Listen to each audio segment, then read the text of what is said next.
যারা সরাসরি জুলুমের সাথে জড়িত ছিল এবং স্বৈরাচারের দূষর হিসাবে যারা পাশে থেকে সহযোগিতা করেছে, তাদের কোনো নৈতিক অধিকার নেই রাষ্ট্রীয় কোনো গুরুত্বপূর্ণ জায়গায় থেকে এই জাতিকে সেবা করার। তারা এই নৈতিক অধিকার হারিয়েছেন, তাদের অপকর্মের কারণেই হারিয়েছেন। বরঞ্চ তাদের অপকর্মকে চিহ্নিত করে তাদের বিরুদ্ধে অভিযোগ দায়ের করে তাদেরকে আইনের আওতায় আনতে হবে। আসসালামু আলাইকুম ওয়া রাহমাতুল্লাহি ওয়া বারাকাতুহু। আলহামদুলিল্লাহি রাব্বিল আলামিন ওয়াসসালাতু ওয়াসসালামু আলা রাসূলিহিল কারীম ওয়া আলা আলিহি ওয়া সাহবিহি ওয়া আহলি বাইতি আজমাইন। মহানগরী নেতৃবৃন্দ, আইনজীবী নেতৃবৃন্দ, সাংবাদিক ভাই ও বোনেরা এবং আইনজীবী সহকর্মী ভাই ও বোনেরা, আল্লাহ তাবারক ওয়া তাআলার শুকরিয়া আদায় করছি। সারা বাংলাদেশের প্রত্যন্ত অঞ্চল থেকে শুরু করে রাজধানী পর্যন্ত এই স্বৈরাচারের বিরুদ্ধে যারা গত মাসের ৫ তারিখ কার্যত আমি বলবো যাদের রাজনৈতিক ইন্তেকাল হয়েছে, এর আগ পর্যন্ত তারা ১৫.৫ বৎসর মানুষকে নির্যাতন করেছে, জুলুম করেছে, অধিকার কেড়ে নিয়েছে। অদেখা অলিখিত পায়ে বেড়ি, হাতে হ্যান্ডকাপ আর ২ টুটে তারা তালা ঝুলিয়ে দিয়েছিল। একটা ভয়ের সংস্কৃতি তারা চালু করেছিল। মানুষ কথা বলতে চতুর্দিকে একবার তাকায় নিত, আমার কথা কে শুনছে, পরবর্তী কনসিকুয়েন্স আমার কি হতে পারে, এগুলা চিন্তা করে মানুষ তার মনের কথা মুখে প্রকাশ করতে ভয় পেত, প্রকাশ করত না। যারা ২-১ সাহস করে প্রকাশ করতেন তাদের পরিণতি কি হয়েছে আমরা সেটা দেখেছি। কিন্তু আলহামদুলিল্লাহ শেষ পর্যন্ত অনেক জীবন, অনেক রক্ত, অনেক ত্যাগ তিতিক্ষার মধ্য দিয়ে গত মাসের ৫ তারিখ এই জাতির বুকের উপর থেকে একটি ভারী পাথর আল্লাহ তাআলা সরিয়ে দিয়েছেন। মহান রবের দরবারে শুকরিয়া আদায় করি, আলহামদুলিল্লাহ রাব্বিল আলামিন। আমি একজন রাজনৈতিক কর্মী হিসাবে আমার লজ্জা হয় যে কোনো রাজনীতিবিদ, কোনো নেতা নেত্রী পালিয়ে গিয়েছেন এই শব্দটা ব্যবহার করতে আমার লজ্জা হয়। ওই ঘটনার পরপরই আমি বলেছিলাম যে আত্মহত্যা ভয়ঙ্কর পাপ, মহাপাপ, গুনাহ কবিরা। একদিক থেকে এটার একটা গুরুত্ব অবশ্যই আছে, নেতিবাচক গুরুত্ব, কিন্তু আমার কাছে যেন মনে হয় যে যারা জনগণের খেদমত করার দায়িত্ব এসে জনগণের মালিক বনে গিয়েছিলেন, তারা যখন মিথ্যা মালিকানা ছেড়ে কে কোন দিকে পালাবেন, সেই পালিয়ে যাওয়াটা এর চাইতেও আমার কাছে মনে হয়েছে ভয়ঙ্কর রাজনৈতিক দৃষ্টিকোণ থেকে। কেন তারা পালালেন? পালাতে হলো কেন? তারা জানেন তারা কি পরিমাণ অপকর্ম করেছেন, মানুষের উপর জুলুম করেছেন, মানুষের হক নষ্ট করেছেন, সম্পদ লুণ্ঠন করেছেন, দেশের বাইরে টাকা পাচার করেছেন, অন্যায় অত্যাচার করেছেন। তাদের হাতে অত্যাচারিত হয়নি এমন একজন মানুষও বাংলাদেশে খুঁজে পাওয়া যাবে না। এমনকি তারা তাদের উপরে অত্যাচার করে, তাদের ইনফাইটে 450 মতো তাদের সহকর্মী তাদের হাতে মারা গিয়েছে। এরা কত ভয়ঙ্কর! যারা নিজেদের কর্মী একই প্লেটে যারা একসাথে ভাত খায়, ভাগাভাগি করে, সেই লোকগুলা তার আপন কর্মীকে হত্যা করতে যাদের দ্বিধাবোধ হয় না, জনগণের বুকে ছুরি কিংবা গুলি চালাতে তাদের দ্বিধাবোধ হওয়ার কথা নয়। আল্লাহ তাআলারও শেষ মেহেরবানি, সেই 2009 সালের 10 জানুয়ারি থেকে শুরু করে 2024 সালের 4 আগস্ট পর্যন্ত স্বৈরাচারের বিরুদ্ধে আন্দোলন করতে গিয়ে অনেকেই তাদের মূল্যবান জীবন আল্লাহ তাআলাকে উপহার দিয়েছে। জাতি তাদের কাছে ঋণী। আল্লাহ তাআলার দরবারে দোয়া করি যারা ঈমান নিয়ে নির্যাতিত হয়ে এভাবে দুনিয়া থেকে বিদায় নিয়েছেন, আল্লাহ রাব্বুল আলামিন তাদের সকলকে শাহাদাতের উত্তম মর্যাদা দান করুন। বিশেষ করে ধারাবাহিক এই আন্দোলনের শেষ পর্বে এসে কোটা সংস্কারের দাবিতে যে আন্দোলন গড়ে উঠেছিল, বৈষম্য বিরোধী যে আন্দোলন দানা বেঁধে উঠেছিল, এই আন্দোলনকে দমাতে গিয়ে গায়ের জোরে অতীতের মতো দানবীয় রূপে নিজ দেশের জনগণের অর্থে কেনা অস্ত্র আর বুলেট নিজ দেশের জনগণের উপর যারা ছুঁড়ে মেরেছিল, এই বুলেটে জাজরা হয়ে দুনিয়া থেকে যারা বিদায় নিয়েছেন, আমাদের প্রিয় জাতি তাদের কাছে চিরদিন ঋণী থাকবে। তাদের এই ঋণ পরিশোধ করার কোনো শক্তি আমাদের নেই।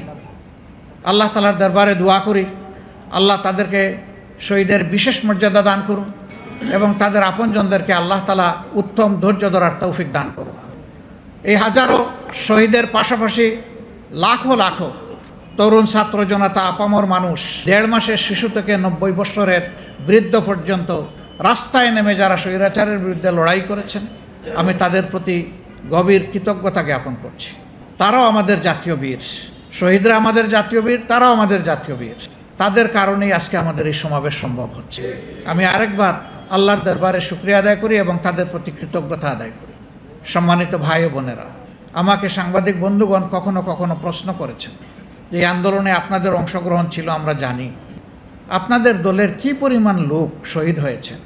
আমি তাদেরকে বলেছি, মাফ করবেন, এ প্রশ্নের জবাব সুজাসবটা আমার কাছে নেই। যারাই শহীদ হয়েছেন তারাই আমার, তারাই আমাদের, তারাই গোটা জাতির। আমরা শহীদদেরকে কোনো দলীয় সম্পত্তি বানাতে চাই না। শহীদরা গোটা জাতির সম্পদ এবং তারা জাতীয় বীর, এই মর্যাদাই তাদেরকে দেখতে চাই। এখানে দাঁড়িয়ে আমার একজন আইনজীবী বন্ধু, তিনি শহীদদের জন্য, শহীদ পরিবারের জন্য সরকারের কাছে একটি কম্পেনসেশন দাবি করেছেন, আহতদের জন্য একটা দাবি করেছেন। আমি বলবো শহীদদেরকে টাকা দিয়ে মাপা যাবে না। শহীদদের প্রতি ফোঁটা রক্তের দাম অকল্পনীয়। এই রক্তই এই দেশের মাটিকে পরিচ্ছন্ন করে দিয়েছে। হ্যাঁ, তারপরেও যে পরিবারের একমাত্র সন্তান শহীদ হয়ে গেল, সেই পরিবারের প্রতি সরকার এবং সমাজকে মানবিক দায়িত্ব পালন করতে হবে। এটা তাদের প্রতি কোনো দয়া নয়, সহানুভূতি নয়, এটি আমাদের জাতীয় দায়িত্ব এবং এটা হতে হবে সম্মানজনক। সম্মানের সাথে এই পরিবার যাতে বসবাস করতে পারে, এরকম করেই তাদেরকে অবশ্যই সহযোগিতা করতে হবে। আমার কাছে উত্তম মনে হয় ওই রকম অনুগ্রহ আর দয়ার ভাব না দেখিয়ে প্রত্যেকটি পরিবার থেকে যারা কর্মক্ষম রয়েছেন তাদের যোগ্যতা মাফিক তাদেরকে সরকারি চাকরি হাতে তুলে দিতে হবে। তাহলে এই পরিবার কারো কাছে হাত পাতার তার প্রয়োজন হবে না, তারা সম্মানিত বোধ করবে এবং এটি রাষ্ট্রীয় দায়িত্ব। আজকে যারা উপদেষ্টা পরিষদে এসেছেন, এক ভাই বলেছে যারা বসেছেন, না তারা বসেনি, আমরা বসিয়ে দিয়েছি। গোটা জাতি তাদেরকে বসিয়ে দিয়েছে। কাউকে না কাউকে প্লেনের ককপিটে বসতে হবে প্যাসেঞ্জারকে ডেস্টিনেশনে নিয়ে যাওয়ার জন্যে, এবং যারা বসবেন তাদের নো-হাউ থাকতে হবে। তারা জানবেন যে কী বিষয় নিয়ে তারা বসেছেন, কি তাদের দায়িত্ব। আমরা তাদের উপর আস্থা রাখার পক্ষে। আমরা দেখতে চাই তারা সফল হবেন। তারা সফল হলে বিপ্লব সফল হবে। তারা ভুল করলে, বিপ্লব ব্যর্থ হলে দায় তাদের উপরে অবশ্যই বর্তাবে। তারা ব্যর্থ হন, আমরা এটা চাই না। এই জন্য জনগণের পক্ষ থেকে আমরা তাদেরকে অর্থবহ সহযোগিতা করতে চাই। শুধু বলবো, বিপ্লবের সেন্টিমেন্টটা বুঝে আপনারা যেন চলেন। জনগণ এই বিপ্লবের যে চেতনা অন্তরে ধারণ করেছে, এটা যেন কখনো আপনারা ভুলে না যান। এইখানে কারো খেয়ালখুশি ব্যক্তিগত ইচ্ছা মতো চলার, বাস্তবায়ন করার কোনো সুযোগ নেই।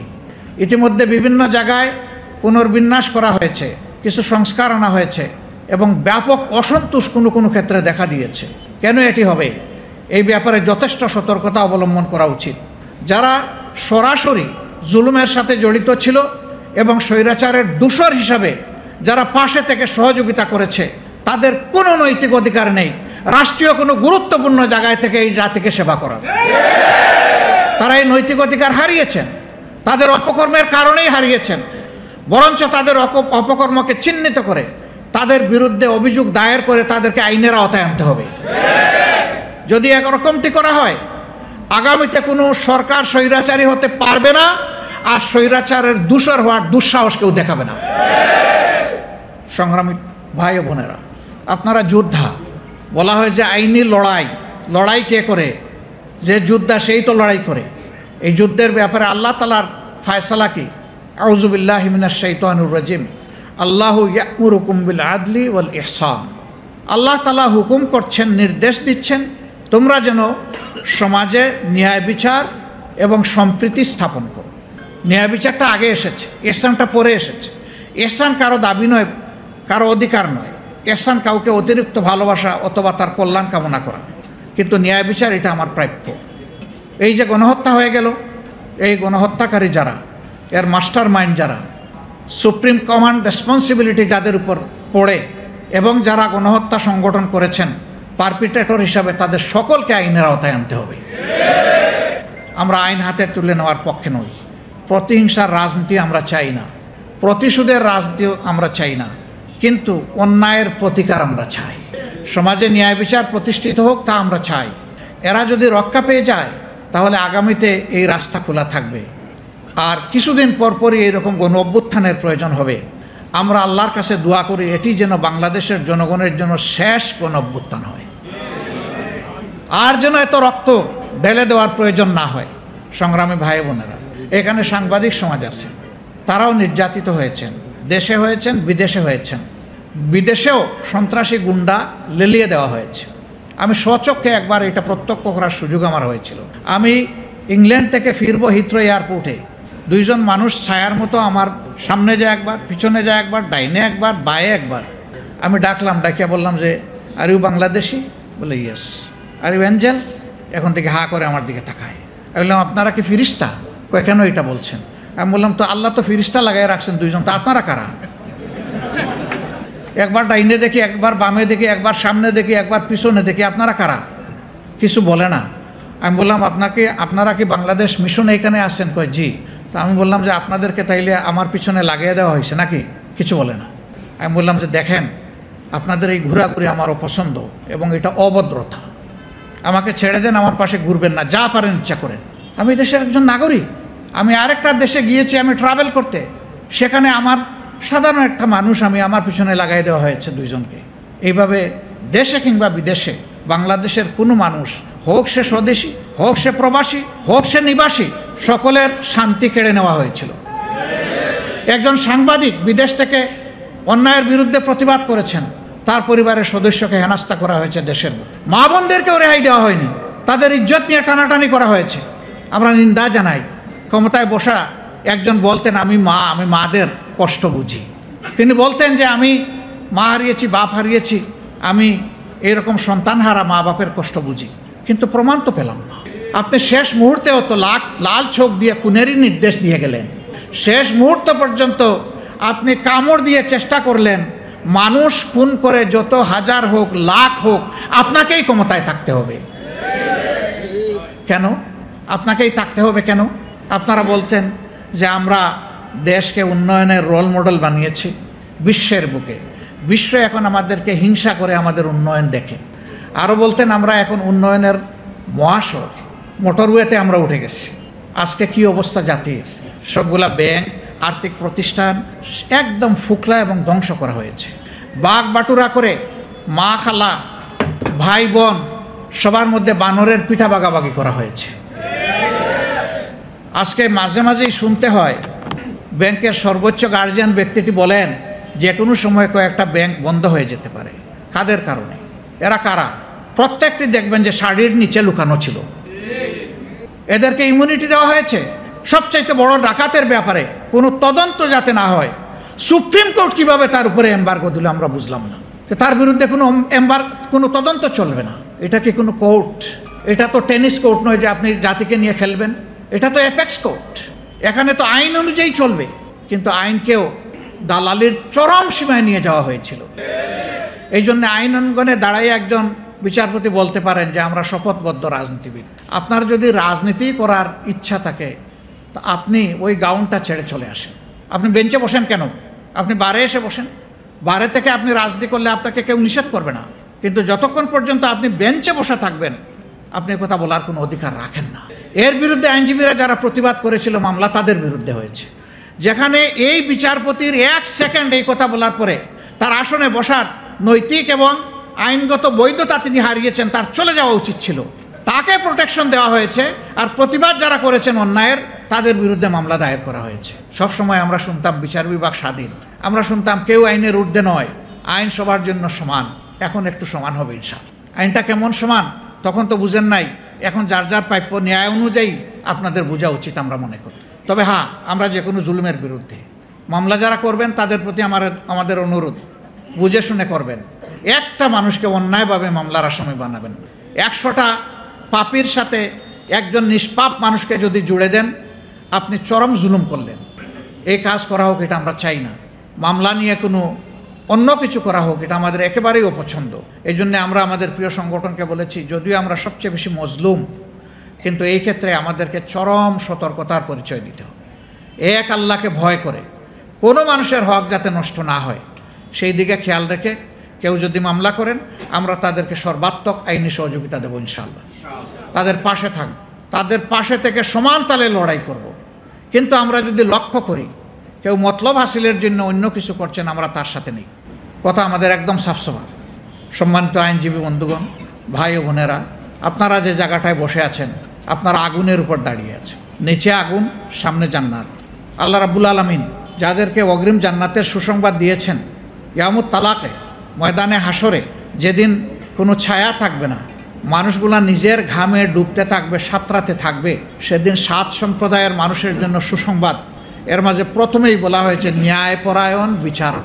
আর বিচারের 2টি পার্ট, একটি বেঞ্চ আর একটা বার। এই 2টা মিলেই বিচার। বার ছাড়া কোনো বিচার নাই, বেঞ্চ ছাড়াও কোনো বিচার নেই। সুতরাং 2 জায়গায় আদল করতে হবে। আল্লাহ তাআলা আপনাদের যে সুযোগ দিয়েছেন, এই সুযোগের সদ্ব্যবহার করতে হবে, অপব্যবহার করা যাবে না।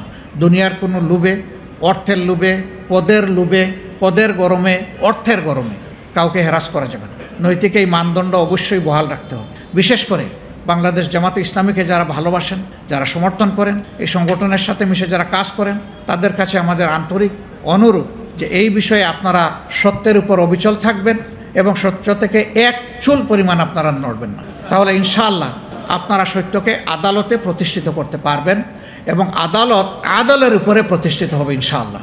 কিন্তু সবাই যদি নড়ে যায় যে ঠিক আছে অন্যরাও নড়লো, আমি একটু কম নড়লাম, তাইলে সবই নড়ে গেল, আর কিছুই বাকি থাকলো না। আপনাকে অটল থাকতে হবে, এই জায়গাটা ধৈর্য ধরতে হবে। মামলা মোকদ্দমার ব্যাপারে এইখানে কোনো দাবি আমি জানাবো না। দাবি জানাতে হবে কেন? যাদের ত্যাগের বিনিময়ে, যাদের বিরুদ্ধে অসংখ্য অজস্র মিথ্যা মামলা দায়ের করে হেরাস করা হয়েছে, এখন তো সরকারের উচিত তাদের ওই হেরাসকারীদের বিরুদ্ধে এখন মামলা দায়ের করা। আর যে সমস্ত হয়রানিমূলক রাজনৈতিক মামলা করে মানুষকে কষ্ট দেওয়া হয়েছে, যে সমস্ত মানুষকে হেরাস করা হয়েছে, তাদেরকে কাল বিলম্ব না করে তাদেরকে খালাস করে দেওয়া। তারপরেও তাদের যে ক্ষতি হয়েছে, ওদের কাছ থেকে সেই ক্ষতি আদায় করে তাদের কাছে তুলে দেওয়া। সম্মানিত ভাই বোনেরা, এই সরকারের কাছে অনেক প্রত্যাশা মানুষের, কিন্তু সব প্রত্যাশা যদি অনির্বাচিত একটা অন্তর্বর্তীকালীন সরকারই পূরণ করে দেয়, তাইলে নির্বাচিত সরকারের দরকারটা কি? এবং তারা কি পারবে? এটা তাদের জব নয়, তারা এটা পারবে না। এই জন্যে রাজনৈতিক দলগুলোর মধ্য থেকে দাবি উঠেছে যে নির্বাচনের রোডম্যাপ দিতে হবে। আমরা বলছি একটা রোডম্যাপে হবে না, 2টা রোডম্যাপ দিতে। প্রথম রোডম্যাপটি হবে সংস্কারের, কি কি বিষয়ে সংস্কারের কাজ উনারা করবেন এবং তার টাইমলাইনটা কি হবে, সময়সীমা কি হবে, এটা হবে একটা রোডম্যাপ। এটা যদি সফল হয় তাহলে দ্বিতীয় রোডম্যাপটাও সফল হবে। প্রথমটা যদি সফল না হয়, দ্বিতীয়টার কোনো প্রয়োজনই নেই, ওটা দিয়ে কিছুই হবে না। আর প্রথমটা ঠিক করার জন্য অবশ্যই এই ব্যাপারে অংশীজন যারা আছেন, রাজনৈতিক স্টেক হোল্ডার আছেন, সিভিল সোসাইটি আছেন, আরও এরকম যারা আছেন, তাদের সাথে বসতে হবে, বসে সেটেল করতে হবে, ঐক্যমতে আসতে হবে যে এই বিষয়ে সংস্কার হবে এবং এই টাইম লাইনের ভিতরে সংস্কার হবে। এই কাজগুলো যদি তারা করেন, তাইলে তাদের নাম ইতিহাসে সোনার অক্ষরে লেখা থাকবে ইনশাআল্লাহ। কিন্তু এইখান থেকে যদি চুল পরিমাণ তাদের কোনো বিচ্যুতি ঘটে, তাহলে জাতির সর্বনাশ তাদের হাত দিয়েই হবে। আমরা আশঙ্কা থেকে বাঁচতে চাই এবং আশাবাদী হয়ে থাকতে চাই। এই জন্যে আমরা আহ্বান জানাবো, অনতি বিলম্বে তারা সংস্কারের বিষয়টা নিয়ে ডায়ালগ ওপেন করে এর একটা উপসংহারে উপনীত হবেন এবং তখন তারা সেইভাবেই আগাবেন। যদি এই রোডম্যাপ ধরে সংস্কার আগায়, আমরা বিশ্বাস করি মাসের পর মাস খুব বেশি প্রয়োজন হবে না, একটা সুনির্দিষ্ট সময়ের মধ্যে এটা সম্ভব। এটা যখনই একটা পূর্ণতার পর্যায়ে পৌঁছে যাবে, সাথে সাথে নির্বাচনী রোডম্যাপ দিয়ে দিতে হবে, আর দেরি করা যাবে না। কারণ নির্বাচনের দিকে যাওয়ার মানেই হচ্ছে গণতন্ত্রের দিকে ফিরে আসা। দেশে তো গণতন্ত্রকে জবাই করা হয়েছে, একটা টার্ম চালু করা হয়েছিল উন্নয়নের গণতন্ত্র। আমি ভাই দুনিয়ার কথা ওইটা শুনি। গণতন্ত্রই, উন্নয়ন রাষ্ট্রের দায়িত্ব, এটা কোনো দয়া নয়। নাগরিকদের ট্যাক্সের টাকায় এবং দেশের প্রয়োজনে ঋণ করা টাকায়, 2টাকে সমন্বিত করে জনগণ তার কাঙ্ক্ষিত উন্নয়ন পাবে, এটা জনগণের অধিকার আর এটা সরকারের দায়িত্ব। আমাদের একটা ব্যাড কালচার আছে, জনগণের টাকায় আমরা বিভিন্ন ধরনের স্থাপনা তৈরি করি আর ওখানে আমার বাপের নামটা আমি টানাইয়া দিই। টানান, একটার জায়গায় 10টা টানান, আপনার সম্পত্তি বিক্রি করে টানান। জনগণের টাকায় যদি কোনো নাম দিতে হয়, তাহলে জনগণ যা পছন্দ করে তাই দিতে হবে। হ্যাঁ, জাতীয় বীরদেরকে সম্মানিত করার এই প্রভিশন সভ্য জগতে রয়েছে, সেইটা সম্মানের সাথে হতে হবে, যেখানে সেখানে নয়, সর্বত্র নয়, সব কিছুতে নয়। সেটাও হতে হবে পরিমিত পরিমাণ এবং যথাস্থানে যথাযথভাবে।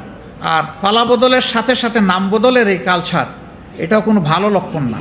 এমন নাম আমি কেন দেব যে নাম পালা বদল হলেই নাম বদল হয়ে যায়? নাম এমনভাবেই দেওয়া উচিত, যত পালা বদল হোক নাম তার সম্মানের জায়গায় থাকবে ইনশাল্লাহ।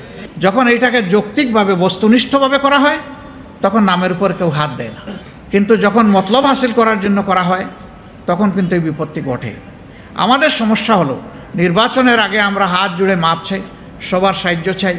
অমুক ভাইয়ের চরিত্র একেবারে গোলাপ ফুলের মতো পবিত্র, সাদা গোলাপ, লাল গোলাপ, সব গোলাপ। কিন্তু যখনই তিনি জনগণের ম্যান্ডেটটা নিয়ে নিলেন তখন আর তিনি সেবক হলেন না। আবার অনেকে স্লোগানও দেয়, রাজনীতি আমার উত্তম সেবা, সেবাই আমার রাজনীতি, সেবাই আমার ধর্ম। অনেক সুন্দর সুন্দর স্লোগান দেয়, কিন্তু যখনই গেলেন তখনই তিনি আর সেবক থাকেন না, তখন তিনি মালিক হয়ে যান। আর আমরা বেচারারা সবাই হয়ে যাই তাদের প্রজা। প্রজারও একটা মর্যাদা থাকে, ওইটাও পাই না। আধুনিক দাসে তারা আমাদেরকে পরিণত করার চেষ্টা করেন। এই দাসত্বের শৃঙ্খল ভাঙতে হবে। বিগত এই বৈষম্য বিরোধী আন্দোলনে ছাত্র যুবকরা নেতৃত্বের পুরোভাগে ছিল, কিন্তু গোটা জাতি তাদের সাথে ছিল। একজন মা তিনি বলেছেন, কারো দাস হয়ে দেশে বাঁচতে চাই না। আরেকজন মা কুলে 1.5 মাসের শিশু নিয়ে এসেছেন। সাংবাদিক বন্ধু প্রশ্ন করেছে, মা এ কি করলেন আপনি? 1.5 মাসের কচি শিশুকে কুলে নিয়ে এই রাস্তায় নেমে এসেছেন গুলির মুখে। এ মা বলতেছেন, আমার বাচ্চার 1.5 মাস বয়স হয়েছে, কিন্তু যাদের বাচ্চার বয়স হয়েছে 14, 16, 18, 20, তাদের মতো তো আমার একটা বাচ্চা নাই। আমার বাচ্চাকে এই গৌরবজনক ইতিহাস থেকে আমি আলাদা করতে চাই না, বঞ্চিত করতে চাই না।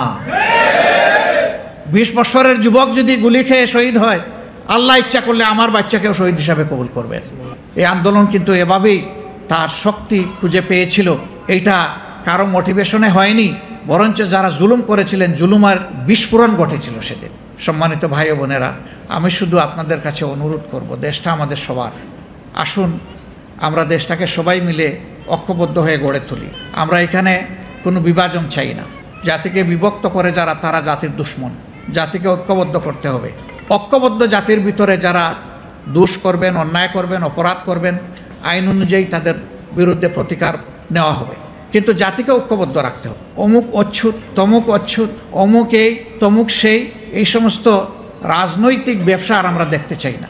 এই রাজনৈতিক ব্যবসা চিরতরে বন্ধ হোক, আর একটা ঐক্যবদ্ধ জাতি হাতে হাত ধরে সামনের দিকে এগিয়ে যাক। দুনিয়ার বুকে আমরা সম্মানের আসনে অধিষ্ঠিত হই। আল্লাহ আমাদেরকে কবুল করুন। সবাইকে ধন্যবাদ। আসসালামু আলাইকুম ওয়া রাহমাতুল্লাহ।